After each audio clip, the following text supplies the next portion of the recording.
চকুৰ চিকিৎসাৰ বাবে জুবিন গাৰ্গে দিছিল ৫০,০০০ টকা কিন্তু সিদ্ধাৰ্থ শৰ্মাই সেই ধনৰ পৰা কাটি ৰাখিছিল ৩০,০০০ টকা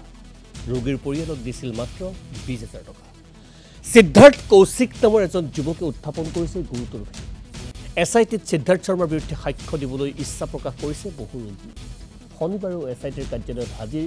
জিএমচিএইচৰ কৰ্মচাৰী দীপু কৰ্মকাৰ ৰোগীৰ বাবে দিয়া ধন সিদ্ধাৰ্থে আত্মসাৎ কৰাৰ অভিযোগ আনিছিল দীপু কৰ্মকাৰী তদুপৰি এছআইটিৰ কাৰ্যালয়ত আকৌ হাজিৰ টাৰ্চেম মিত্তাল জুবিন গাৰ্গৰ এককালৰ মেনেজাৰ জুবিন গাৰ্গৰ মৃত্যুৰ ৪৯ দিন পিছত শুকুৰবাৰে এছআইটিৰ সন্মুখত হাজিৰ হৈছিল টাৰ্চেম শনিবাৰে দ্বিতীয়ভাৱে জেৰা কৰা হয় টাৰ্চেম মিত্তালক জেৰাৰ অন্তত আদালতত জবানবন্দী দিয়ে টাৰ্চেম মিত্তালে ২০০৬ চনৰ পৰা ২০১৪ চনলৈ জুবিন গাৰ্গৰ মেনেজাৰ হিচাপে আছিল টাৰ্চেম মিত্তাল জুবিন গাৰ্গৰ সৃষ্টিৰাজিৰ ৰয়েলটিৰ এটা অংশ পায় টাৰ্চেমে পিছে কি বিষয় সামৰি টাৰ্চেম মিত্তালক জেৰা কৰা হৈছে এতিয়াও সকলো গোপনে ৰখা হৈছে জুবিনেতো ৫০,০০০ টকা দিম বুলি কৈছিল সিদ্ধাৰ্থই তাৰপিছত ২০,০০০ মাৰি দিলে দিয়াৰ পিছত মই ক'লো পইচাটোতো আপুনি কমকৈ মাৰি দিলে আমাৰতো এইখিনি পইচাত নক'লেও আপোনালোকৰ আশাতে ইমান দূৰ আহিলোঁ মই পইচা বাজেট কৰিছোঁ আপোনালোকে ইমান দিব মোৰ ইমান আছে এইখিনি দিম মই এইখিনি অপাৰেশ্যন মই এইখিনি দিম মই লজত থাকিম কিমান দিন লাগিব মই ৫০ দিন আছোঁ হায়দৰাবাদত এজনী ৩০০০ কৰি লজত ভাড়া খাওঁতা যায় ৬০০-৭০০ নিজে বনাই খাওঁ তেতিয়া মোৰ পইচাটো কমি যাব বুলি মই তাক ক'লে সিদ্ধাৰ্থক আপত্তি কৰিলে মোক কি ক'লে কি অসমখনত অকলে আপোনাকে দিলে নহ'ব ডেইলি ১০০, ২০০, ৩০০ মানুহ আহে সকলোকে মিলাই দিব মই তেতিয়া চিন্তা কৰিলোঁ কথাটো হয়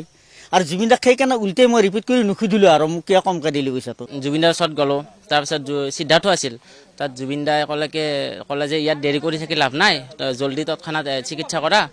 আৰু তাৰপিছত মই ৫০,০০০ মান টকা দি দিম তোমাক ৫০,০০০ টকা দি দিম তাত সিদ্ধাৰ্থক দিব দিলে তাৰপিছত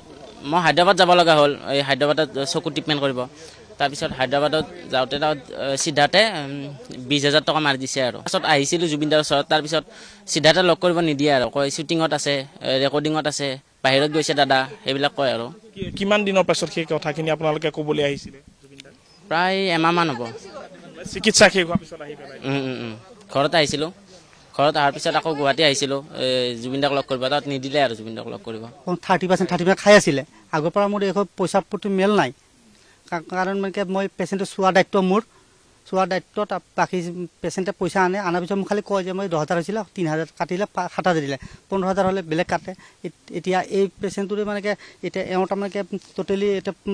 সিদ্ধাৰ্থৰ নম্বৰ পেচেণ্টে নিজে আহিছে বিচাৰি এতিয়া মই যিমান পেচেণ্ট দেখাইছিলোঁ এতিয়া কণ্টেক্ট মোক কৰি আছে এটা দুটা প্ৰায় যেতিয়া আৰম্ভ হৈছে তেতিয়া আমাৰ গোটেই টিম অফ ডক্টৰ্ছে চাইছোঁ অকল মই বুলি নহয় চ' সেইখিনি বিষয়ে অলপ তেওঁলোকে জানিব বিচাৰিলে সেইখিনি কথা সুধিছে কেইবাজনো আছিলে 5-6 ডক্টৰ্ছ আছে গোটেই টিমে চাইছে গোটেই ট্ৰিটমেণ্ট ৰিলেটেড গোটেই ইনফৰমেশ্যনখিনি তেওঁলোকে সুধিছিলে অলৰেডি যিখিনি ক'ব লাগে সেইখিনি কৈছে পেচেণ্টৰ ইনফৰমেশ্যন তেনেকৈ আমি এটা ডিছক্ল'জ কৰাটো ঠিক নহয়